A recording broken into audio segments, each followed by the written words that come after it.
In the previous lesson, we designed an application. We made it in portrait mode. But oftentimes, we see applications where the user might rotate their screen and want to view it in landscape mode. In this particular case, it doesn't reorient itself for landscape. We're looking at it sideways. What we really want is to have our application reorient itself so that it's appropriate for landscape mode. And we can do that by setting up a separate layout for landscape. Let's take a look at how to do that. We have the standard portrait layout of our project, and in this window at the top you'll see a little icon for rotating the device. I'm going to click that icon. This is our orientation, and right now we're set for portrait. I could design this as a landscape and only have a landscape version, but I'm going to choose this option that says create landscape variation. And so now it's rotated and giving us a landscape view, and you see a lot of the stuff kind of falls below our landscape view because of the way we set up the constraints tied to the start and end and top. And we'll fix that in a minute. I want to also point out though that in the res layout folder we have our activity main, and we now have activity main.xml and activity main.xml land. So this is a separate layout. So we're going to have two layouts, one for portrait, one for landscape. Okay, so let's work with our landscape view. I'm looking at the constraint layout here in the component tree. At one point we got some warnings here. They're saying we shouldn't use a hard-coded string of map. I should use an @string resource. It's not going to affect the performance of your project or keep it from working. It's up to you if you want to go that route. For simple things like button captions, if they're not going to change, I don't bother to do the @string resource. Unless I'd be putting it in the store where they might be a little more stickler about these things. If I'm designing for my own device, I'm going to do it as simple as possible.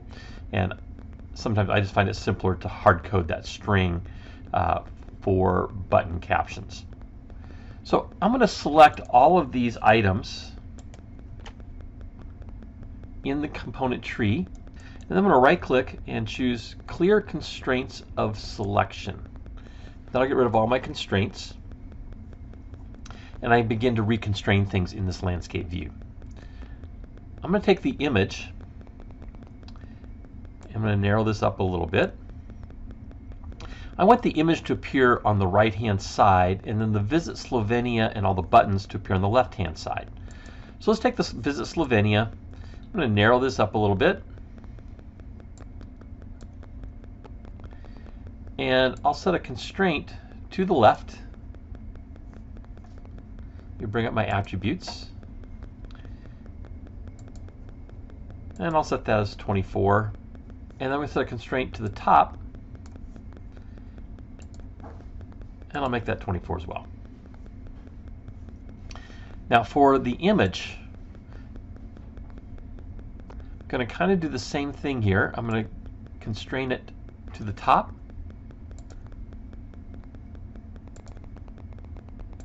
and to the bottom,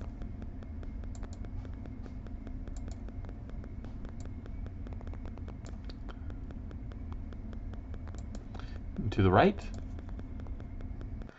I'm not going to set a constraint to the start or to the left, but I'm going to click on the triangle in the top and set a ratio again of 6:5 like we had before.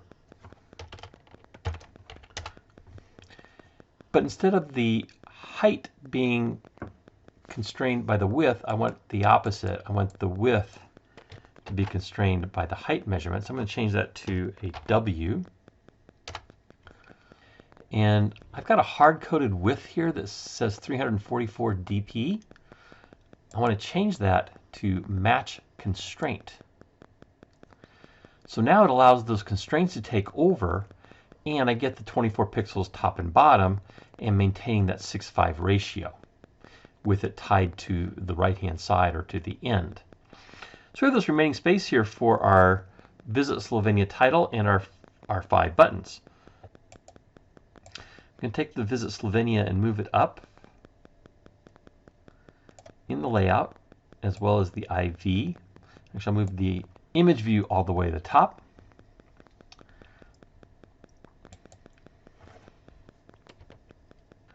going to take our buttons and also put these in the order that I want them, just for clarity purposes.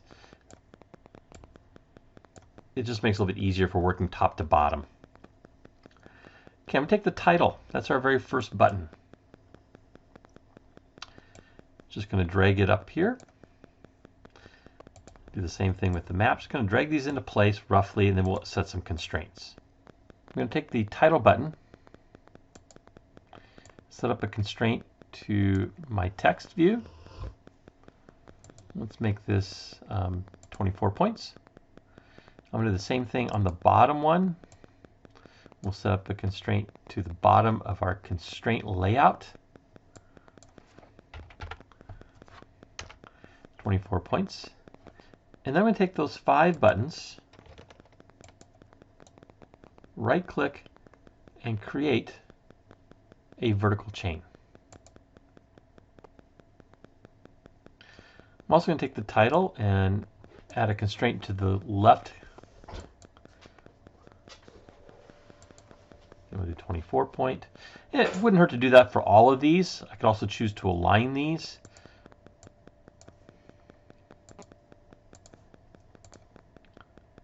And again, we'll look more at how to work with constraints in a future video. But by now you're getting a little bit of a feel for how this works.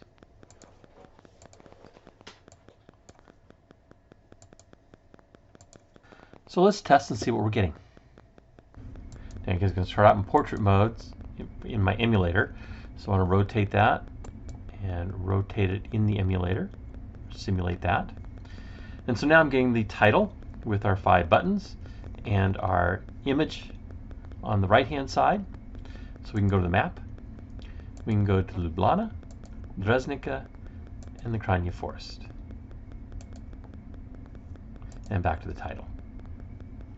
If I rotate this and tell the emulator I want to rotate it, now we're back to our portrait view.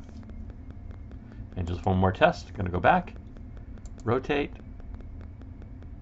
and there is our landscape view. That's how we set up our application to be responsive to the orientation and the rotation of it. If you just jumped into this video, you can see all the videos from the Android App Development Cohort playlist by clicking on the image in the lower right. And if you'd like to be alerted to future videos that I create, you can click my picture up in the top right and subscribe to the channel.